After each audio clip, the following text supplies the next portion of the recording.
Hey guys, this is going to be a pretty good video today on cash deals versus financing deals, and which one has its pros and cons. Now, I've done both. I've had a dealership from 2013 to 2016, and I actually went bankrupt. It's another story, but we focus primarily on all finance deals.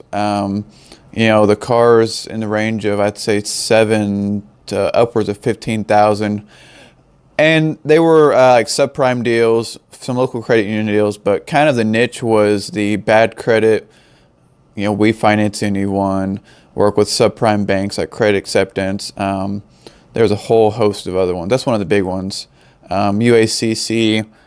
I'm sure there's other ones that have come and gone. I can't remember, but I have the unique experience of 3 years of that hell versus the last 3 years we've been doing cash only deals. No financing, no lenders. We don't do a single contract in-house. Now, we'll send people to local banks like credit unions, their own bank, bring in the check, but we will not do a single finance deal here. And I'm going to tell you why. The reason is because of, I'm new to videos, so excuse me. Literally never made a video before today, so I'm making these 3 for you guys. So I'm going to tell you why cash deals are the way to go if you're really looking for consistency. You always know that you're going to be consistent every month. When I was doing the finance dealership, we weren't sure how many we were going to sell every month, if we were going to pay the bills.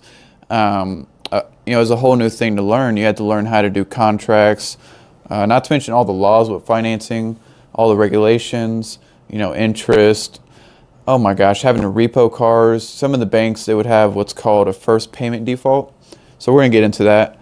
But I'm going to start off with finance deals. And a lot of you guys think that that's the money, that's the way to go, that's the way to make a shit ton of it. And you can make a ton of money if you are established and you have a big budget and these big dealerships, but you got to compete with those guys and the buyer payer dealerships. Now with the finance deal, yeah, you might make $2,000 to $2,500 on a deal. You might sell, one or two that might make 5 or 6. Shit, we have one that made 10 grand one time on a deal. But I'll tell you what the pros are, the possibilities of bigger profits, the possibilities of selling nicer cars. Some people, a lot of you guys out there, a lot of dealers, and I've been guilty of this. Your car lot is almost like your identity. You want to have nice cars. You want to look nice. You want people to think that, oh, wow, they have their stuff together. Look how nice their cars are. And that's part of the reason I went out of business in February of 2016. I went bankrupt. Didn't know what I was doing. 3 years of my life pretty much gone. Lost a ton of money. Owed people $10,000, $15,000, $20,000. And then, now for the last 3 years, I've been doing cash only. I don't care if I sell a $1,000 turd or a $10,000 truck. It does not matter as long as the margins add up. So with financing, those are the pros. You get to look nice. Now the cons, for me, the cons far outweigh anything. And some of those are you're dealing with bad credit customers, low quality people that are looking, they're looking to screw over another dealer. They've got 2 repos on their credit. What do they give a shit if they don't pay for it? And you're stuck paying the bill. You're stuck with a car coming back to you if they don't make the first payment. Now, if they do, if it's a bank that doesn't have a recourse, meaning if they don't make their first payment on a lot of banks, sometimes 2, you have to go get the car from them. You have to personally repo the car. You have to recondition it and resell it. And the bank, they're out of the contract because it's your fault the customer didn't make their first payment or 2 because you're the one that took the credit out, did all the application, did all the paperwork. So they're sticking you with it. And all these contracts with these banks, they are very lopsided. If you read into them, they put you in a position where if everything goes wrong, if some things go wrong, you can lose your ass. You can really get fucked. Now, of course, if they have no recourse, then, you have a portfolio score of all the cars that you've sold, and they're accumulated based on, the performance of the loans, the collection percentages, repo rate, and, the worse it gets, the less you make per car because the bank is not going to give you as much of an advance. And the way the advances work, if you're not familiar with financing, you're not getting the retail price that you sell it for. You might get 60, 70% of that. And it's tough to make money because you've got to dig through, dozens, if not 50 to 100 people to get one good deal that you can sell. I remember when we did financing, we had days where we'd go, we'd just sit there doing credit apps on the website, calling people. They won't answer. We get them approved. We run all the apps into the system. We get them approved. They never even call us back or reply.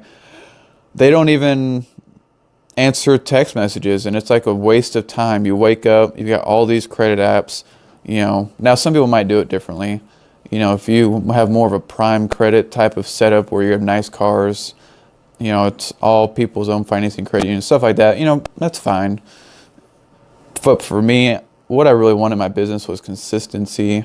I wanted to be able to know exactly how much money I was making every month. And the problem with financing is a lot of these times to get good cars, you have to pay as much or more than the car is worth in cash value.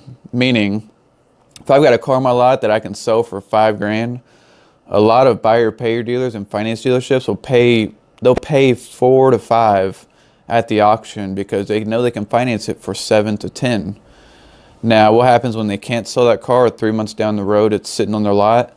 They can't make any money on it because they have to break even or sometimes even take a loss if they paid 55 expecting to sell it for 7 to 10.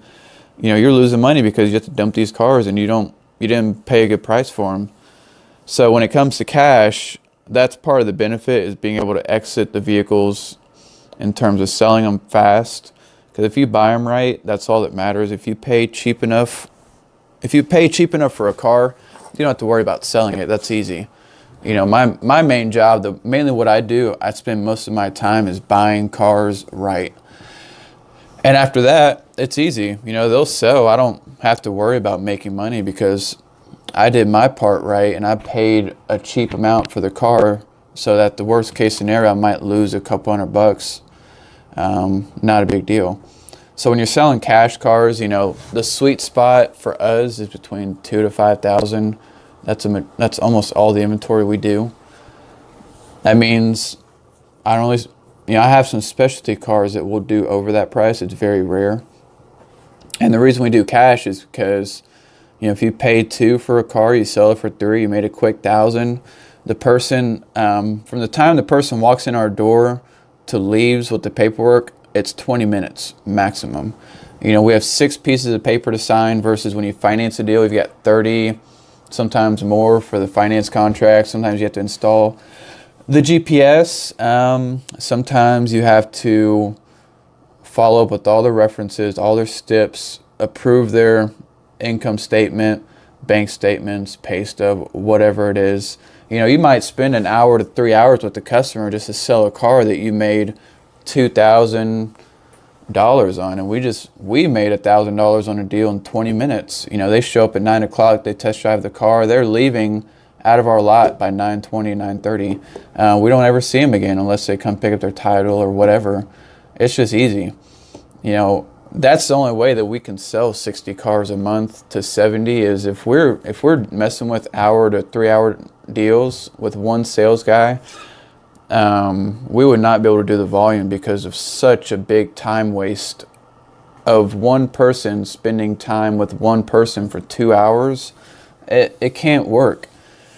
And, I'll tell you, sometimes we'll have literally 4 or 5 customers at a time very frequently. And, we got one sales guy. He can manage all those people if it's cash. If it's finance and he has to manage every single person's, complete set of steps. And steps are the requirements the bank has as far as paperwork to finance a deal. If he has to manage 5 different people at once, some people are going to leave because they don't have time. They don't have time to sit around for that. And no matter how nice your dealership is, nobody wants to be there. You might think, wow, it's such a great place. Nobody gives a shit. Nobody cares about your lot or anything to do with the vanity of the place that they're in. In fact, the nicer it is, you know, they're probably, the more likely they are to think you're screwing them over, because how else do you pay for that stuff? Customers only care about the deal, getting a good deal, and leaving and going home. I mean, that's as simple as it is. And when it comes to cash deals, they can do that. You typically will get more positive feedback and reviews from people on cash deals, because they have very reasonable expectations on what to expect from a car. You know, they know if they're paying $3,000 that in their market, there's not a ton of perfect cars, if at all. So it's up to you to decide if you want to sell a $3,000 car that looks perfect but maybe runs like shit. That's not what I recommend. We specialize in selling cars that are reliable, no engine lights, low miles for what their price range is, and maybe a few dents or dings or cosmetic things. Not a big deal, but